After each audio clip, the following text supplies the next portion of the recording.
I flooded my school, and I burned down that pervert's house. Did Frank tell you to do these I things? have to obey him. He saved my life. I have to obey him, or I'll be left all alone. Who is he going to kill, Donnie? I can see right now!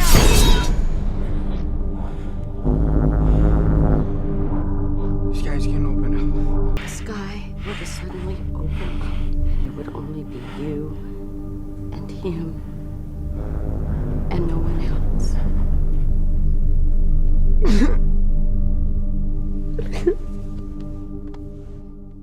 Very rarely does a movie leave me asking, what the fuck did I just watch? But in a good way. But that is truly the only way I can describe the movie Donnie Darko. Donnie Darko is a psychological horror movie released in 2001 starring Jake Gyllenhaal, who plays a young kid named Donnie Darko that is very mentally ill. At least he is if you interpret the movie that way like I do. The basic plot of the movie is that after Donnie Darko narrowly escapes a bizarre accident, he's then plagued by visions of a man in a large rabbit suit named Frank, who manipulates him into committing a series of crimes. For those of you that have not seen it, oh my god, you gotta watch it. It'll fuck with your brain like no other movie. Donnie Darko takes psychological horror to a whole nother level, and I've never seen another movie come even close to it. Spoiler warning, if you haven't seen the movie before, feel free to go watch it and come back to this video. I mean, it's free on YouTube. I'm gonna be talking about the movie in chronological order, so let's start with the opening, shall we? The movie starts out actually kind of hopeful and nice. From just watching the opening scene, you wouldn't know that this is actually a horror movie. We start getting hints pretty quickly that Donnie feels like an outsider in his own family. Donnie's sister and mother mentioned Donnie not taking his medication, going to therapy, and disappearing at nighttime, which is a great way to get the exposition out there and make you kind of wonder what kind of person Donnie really is. After being a dick to his mother, Donnie decides that he should probably just take his meds. After doing so, he then tries to go back to sleep, but he starts hearing a voice in his head telling him to wake up. Wake up.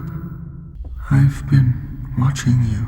Donnie goes outside to find the source of this voice just to see a man in a rabbit suit standing there across the street. The man in the rabbit suit says that the world is going to end in 28 days. Donnie smiles at the man and asks why. I actually really like this detail. Every time Donnie talks to the man in the rabbit suit, or Frank as he's called, he smiles at him, even though Donnie is genuinely scared of Frank for most of the movie. Anyways, Donnie wakes up in the middle of a golf course with the time Frank said that the world was gonna end written on his arm. He runs back to his house to find out that a giant plane engine had fallen from the sky and crushed his house. We see a little bit of Donnie's school life. He's sort of a troublemaker, but we can see that he always tries to do the right thing. We're also introduced to Donnie's love interest, Gretchen, who becomes extremely important later on. We meet Donnie's therapist, who learns about Frank. Donnie tells her that he doesn't believe Frank when he says the world is going to end. Soon after that, we see Frank make Donnie commit his first crime, in which Donnie floods his entire school. The next day, when Donnie arrives at his bus stop, everyone is talking about the school being flooded, and he kind of looks genuinely confused, as if he didn't know he was the one who did it. Donnie and Gretchen have a nice conversation on the way home, and Donnie asks her out, and she says yes. Some time passes, and we see Donnie once again take his meds, and as soon as he does, he turns around, and there he is again. Donnie asks Frank why he made him flood the school, and Frank says, They are in great danger. Frank then mentions something about time travel before Donnie's little sister bursts in the room and asks who he's talking to. After that, some time passes again, and we see inside one of Donnie's classrooms where the teacher is talking about how everything in life is measured on a spectrum of fear to love, which I actually think is a great metaphor for basically the entire movie. Let's start with Frank. Donnie is scared of Frank, but Donnie starts out loving Frank more than fearing him, and by the end fears him way more than he loves him. You could also use this with Gretchen. He loves Gretchen, but he fears he might scare her away because he's weird and not good with girls. Donnie gets mad at the teacher and tells her life isn't that simple. You can't clump things in just two categories. The teacher tries to explain how fear and love are the deepest human emotions and that everything falls on those two eventually, and Donnie's just not having it. Can't just lump everything into these two categories and then just deny everything else. If you don't complete the assignment, you'll get a 0 for the day.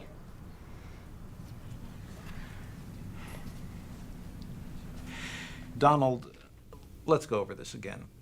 What exactly did you say to Ms. Farmer? I'll tell you what he said. He asked me to forcibly insert the Lifeline exercise card into my anus. Another thing I love about this movie is the amazing comedic timing and subtle humor throughout the whole movie. We see Donnie talk to his science teacher about time travel. The teacher gives him a book about time travel that was written by a previous teacher named Roberta Sparrow. It's revealed that Roberta Sparrow is the local crazy grandma what everyone calls Grandma Death. The first time that they show the old lady, it seems like a joke they put in for filler. And then they show her a second time and you're like, that's weird. Why are they showing her again? And then we learn that she was a teacher and she wrote the book. Donnie goes to his therapist and tells her all this information and says that it can't be a coincidence that Frank mentioned time travel and now he has this book. In the same therapy session, Donnie tells his therapist that Grandma Death told him that every living creature dies alone and that he doesn't want to be alone. The search for God is absurd. It is if everyone dies alone. Does that scare you? I don't want to be alone. Which is once again such a great summary of the whole movie and foreshadows the ending. Donnie doesn't want to be alone so badly that he's willing to do anything for Frank because that's really the only person he's got. Some time passes and we see Donnie's dad and his friends watching football on the TV when Donnie starts to notice a weird slime looking thing coming out of everyone's chest, showing a path that tells Donnie where everyone is going to go before they get there. Donnie sees one go out of his chest and he follows it and it leads him to a gun that was locked in the closet. Donnie's parents meet with his therapist and she tells them about Frank and that she believes Donnie suffers from something called daylight hallucinations. If you Google this term, Google will tell you daylight hallucinations are different from normal hallucinations and may be the result of a mental disorder or a side effect from medicine. This makes sense as every time Donnie takes his meds, he sees Frank. We then see Donnie and Gretchen attend a school assembly where they're having a motivational speaker come in and talk to the kids. I always hated those in school. The motivational speaker, played by the amazing Patrick Swayze, shows the kids a slideshow story about a young kid named Frank. Danny has this kind of moment of realization that Frank is trying to tell him something about this guy. So when the motivational speaker asks the audience for questions, Donnie absolutely trash talks him and it's fucking amazing. Are you telling us this stuff so we can buy your book? Because I gotta tell you, if you are, that was some of the worst advice I ever heard. I think you're fucking Antichrist. After Donnie gets dragged out, the movie cuts to Donnie and Gretchen talking about Donnie's time travel book and how it describes some of the things that he's been seeing. Donnie goes back to his teacher that gave him the book and tries to ask more questions about if somehow someone could see someone else's destinies manifest visually and if that would be a form of time travel and if God could control it or not. But the teacher says he could get fired if he keeps talking about it. Later that night, Donnie and Gretchen go to see Evil Dead in their local movie theater. Nice choice, by the way. Fucking love Evil Dead. Gretchen falls asleep and that's when Donnie looks over and he sees Frank sitting there. Donnie asks Frank why he wears the bunny suit and Frank removes it. Why you wear that stupid bunny suit?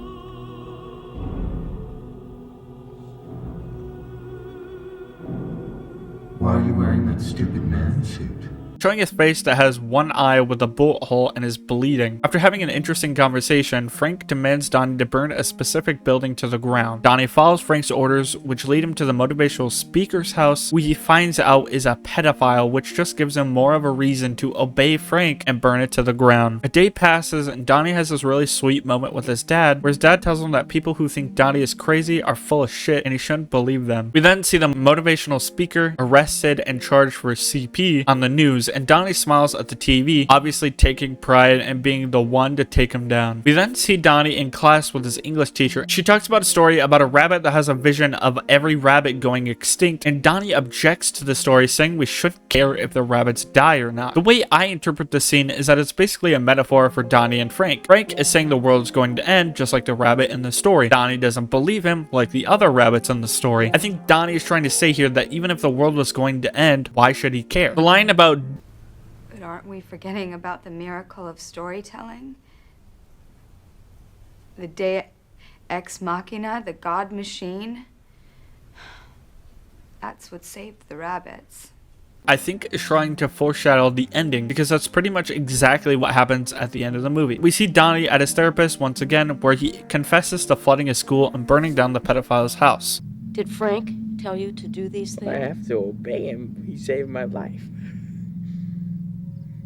I have to obey him or I'll be left all alone. And then I won't be able to figure out what this is all about. won't be able to know his master plan. Do you mean God's master plan? Do you now believe in God? Donnie starts having physical and mental pain as we see him trying to fight off Frank in his head, who is seemingly trying to tell him something about time travel and killing someone. Who is he going to kill, Donnie? I can see right now!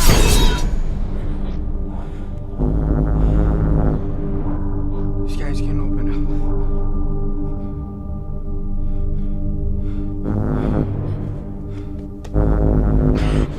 If the sky were to suddenly open up, there would be no law, there would be no rule, there would only be you and your memories, the choices you've made, and the people you've touched. If this world were to end, there would only be you and him, and no one else.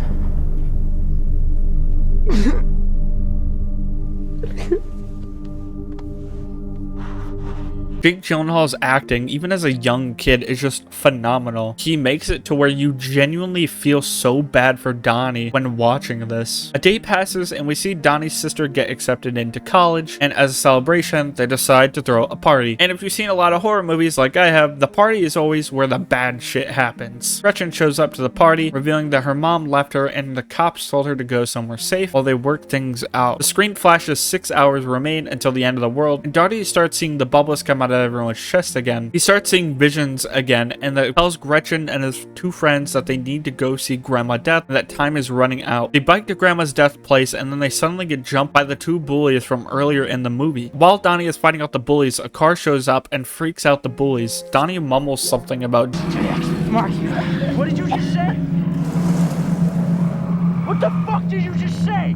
Our savior. just as his English teacher had talked about early in the movie. The car proceeds to run over Gretchen, seemingly by accident. A man in a clown suit gets out of the passenger of the car, and then with a slow reveal, a guy in a rabbit suit named Frank gets out of the driver's seat. Frank starts freaking out, saying, "Why were Donnie and Gretchen in the middle of the road?" And Donnie pulls out his gun from earlier in the film and shoots Frank in the eye. Grandma Death then shows up telling Donnie that a storm is coming. The movie transitions to Donnie at home kissing his sister on the head while she's sleeping. Donnie drives out into the mountains and just sits there looking up at the sky. The sky starts opening up just as Frank had told him it would. We then see the sky opening up, causing Donnie's mother's plane to violently shake and drop one of the engines. We then see Donnie seemingly time travel back to the day that the engine fell, but instead of going anywhere, he lets it kill him, just laughing while it's happening. After the death of Donnie, we briefly see all the side characters collectively experience deja vu. We then see Gretchen pass by the Darko house as the firefighters and police are swarming the building. Gretchen and Donnie's mother wave to each other, experiencing a brief moment of deja vu together. And then the screen cuts to black. Needless to say, the first time I ever watched this movie, my jaw dropped to the floor. I'm sure everyone felt that way when they first watched it. If you watch the theater version of the movie, there's a lot of mystery and question as to what's really happening and what's actually not happening. But if you watch the director's cut, it kind of takes away the mystery and tells you straightforward how the director wanted you to interpret the movie. I'm going to basically dumb down the interpretations the director intended, and then we talk about a few other interpretations as well as my own personal theory of the movie. In the philosophy of time travel written by Roberta Sparrow, it is stated that someone will be chosen by a higher power to be the living receiver. The book states that the living receiver will be blessed with the ability to see into the fourth dimension and will suffer from terrible hallucinations and night terrors. Basically, the unknown higher power, assumed to be God in the movie, puts the living receiver on a mission to correct the universe using a special artifact. In this case, the special artifact is the jet engine. The universe that is not correct is called a tangent universe, which is the one that the movie takes place in. The ending is supposed to be Donnie going back in time and fixing the tangent universe using the artifact, which is the jet engine. If you want a more in-depth explanation of it, I recommend watching a ending explained video about the movie. If you take the theatrical cut of the movie, where the director's meaning of the movie is pretty much gone and not explained at all, you can kind of come up with a few different theories on the movie. Alright, so hear me out. What if the entire movie Donnie is already dead and we're just reliving his memories with him up until the moment he kills himself? Instead of the different universe or tangent universes, it's Donnie in the afterlife thinking of all the different things he could have done to fix his life. Okay, so starting back at the beginning of the movie, if we do do a quick Google search, Google says that sleepwalking is caused by sleep deprivation, stress, and as a side effect to medications, which are all things that affect Donnie throughout the entire movie. In the beginning of the movie, it's made clear that Donnie sleepwalks far away and wakes up randomly outside. So him being quote-unquote saved by Frank is no longer a coincidence, because it happens multiple times. As I said earlier in the video, Donnie is diagnosed with a very hardcore version of hallucinations and schizophrenia. Maybe Roberta Sparrow was the only person that was diagnosed with the special kind of schizophrenia and hallucinations that Donnie was, and she genuinely just went insane because of it. Maybe Donnie just believes the bullshit in her book because she went through what he's going through and he can relate. He believes the nonsense in her book, which gives him more hallucinations because his brain is just hallucinating what he's reading in the book. That part could be only coincidence in the movie. A logical reasoning for Donnie seeing Frank is obviously that Donnie feels alone and that he has no friends. It's possible Frank was someone who used to go to Donnie's school and graduated years ago. Maybe Frank wears the bunny suit every Halloween, so it would be possible that Donnie saw him once in passing, and the design of the bunny suit may have just stuck with him because of how striking it is. It seems like Donnie's version of Frank just matches his personality and also matches things that happen in the book. It's also possible that maybe the guy under the bunny suit wasn't actually what Donnie was seeing at the time of him being alive, but now that he's dead and the ending has already happened, he's now seeing Frank as the guy he murdered. There are so many different logical reasons you could use to explain it. Before anyone says it in the comments, yes, there will always be little plot holes in my theory because it's not what the director was trying to tell the audience. Anyways, moving on, we get to the ending and the real life Frank mistakenly kills Gretchen, causing Donnie to shoot him. Donnie kisses his sister goodbye knowing she'll be okay, and he drives up to the mountains. Donnie's probably having a rush of adrenaline and must be under so much stress that his hallucinations are now multiplying, which might be why he's seeing the sky open up. Maybe in that moment, Donnie shoots himself or kills himself in some way. Going back to what I said earlier, this is him reliving his memories and wishing he did something different in his life. Maybe he realizes that all he had to do was let himself die to the jet engine, which is why he starts laughing. Maybe he realizes that everything that happened was so easily preventable and that everyone's lives wouldn't have been ruined, his teachers wouldn't have been fired, Gretchen and Frank wouldn't have died, and the family would have been perfectly fine without him because he always felt like an outsider to begin with. But hey, that's just a theory. A film theory. Yeah, it's probably taken already. I don't think I could say that without being sued. Anyways, thank you guys so much for watching. If you like this type of content, feel free to subscribe and leave a comment on all your thoughts and opinions.